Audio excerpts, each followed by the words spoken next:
सीता जी ने बनाया भोजन, पर खाने कोई नहीं आया।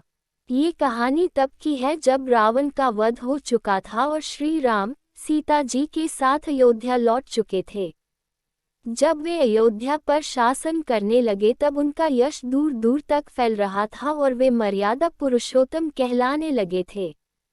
एक बार शिव जी की इच्छा भी श्री राम से मिलने की हुई। तब शिव और पार्वती जी श्री राम से मिलने कैलाश पर्वत से उतरकर अयोध्या नगरी की ओर चल पड़े। शिव जी और मां पार्वती को अयोध्या आया देखकर राम और सीता जी बहुत खुश हुए।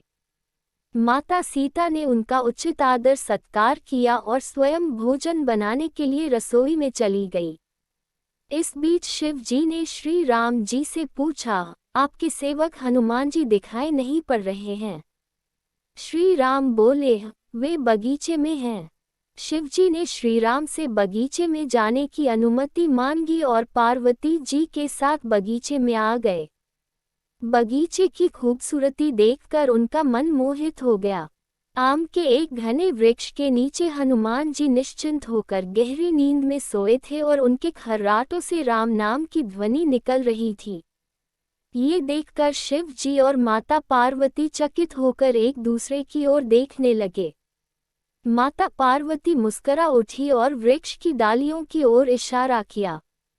राम नाम सुनकर पेड़ की डालियां भी झूमने लगी और इनसे भी राम नाम उच्चारित हो रहा था। शिव जी भी इस राम नाम की धुन में मगन होकर राम राम कहकर नाचने लगे। माता पार्वती जी ने भी अपने पति का अनुसरण किया और अपने कोमल पांव थिरकाने लगी। शिव जी और पार्वती जी के नृत्य से ऐसी झनकार उठी कि स्वर्गलोक के देवतागण भी आकर्षित होकर बगीचे में आ गए और राम नाम की धुन में सभी खो गए। इधर माता सीता भोजन तैयार करके प्रतीक्षा कर रही थी, परंतु संध्या घिरने तक भी कोई अतिथि नहीं पधारे। तब उन्होंने लक्ष्मण जी को बगीचे में भेजा। लक्ष्मण जी तो स्वयं को श्री राम का सेवक ही मानते थे, अतः बगीचे में आकर जब उन्होंने धरती पर स्वर्ग का नजारा देखा तो खुद भी राम नाम की धुन में झूम उठे। महल में माता सीता परेशान हो रही थी कि अभी तक भोजन ग्रहण करने कोई भी क्यों नहीं आया। उन्होंने श्री राम से कहा, भोजन ठंडा हो रहा है, चलिए हम ही जाकर बगीचे में से सभी को ले लाएं। जब सीता और राम बगीचे में गए तो वहां राम नाम की धूम मची हुई थी। हनुमान जी गहरी नींद में सोए हुए थे और उनके खर्राटों से अभी तक राम नाम निकल रहा था। श्री राम और सीता भाव विभोर हो उठे। श्री राम ने हनुमान जी को नींद से जगाया और प्रेम से उनकी तरफ निहारने लगे।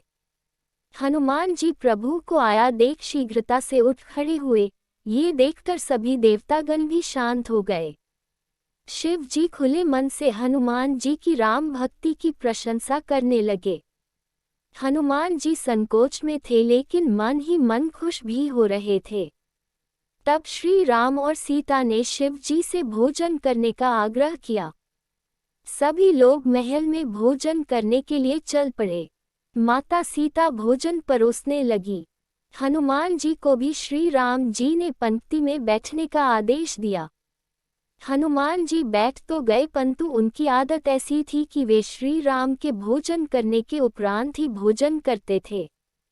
परंतु आज श्री राम के आदेश से उन्हें पहले भोजन करना पड़ रहा था। माता सीता हनुमान जी को भोजन परोसती जा रही थी, पर हनुमान का पेट ही नहीं भर रहा था। सीता जी कुछ समय तक तो उन्हें भोजन परोसती रही, फिर समझ गई इस तरह से तो हनुमान जी का पेट नहीं भरेगा। उन्होंने तुलसी के एक पत्ते पर राम नाम लिखा और भोजन के साथ हनुमान जी को परोस दिया। तुलसी पत्र खाते ही हनुमान जी को संतुष्टि मिल गई और वे भोजन खाकर उठ खड़े हुए। ये देखकर भगवान शिव ने प्रसन्न होकर हनुमान जी को आशीर्वाद दिया कि आपकी राम भक्ति युगों युगों तक याद की जाएगी और आप संकट मोचन कहलाएंगे। इसीलिए कहा जाता है, संकट हरै मिटे सब पीरा, जो सुमिरै हनुमत बलबीरा। तो दोस्तों, कैसी लगी आपको ये रामायण की कहानी? यदि अच्छी लगे तो लाइक और चैनल को सब्सक्राइब करें।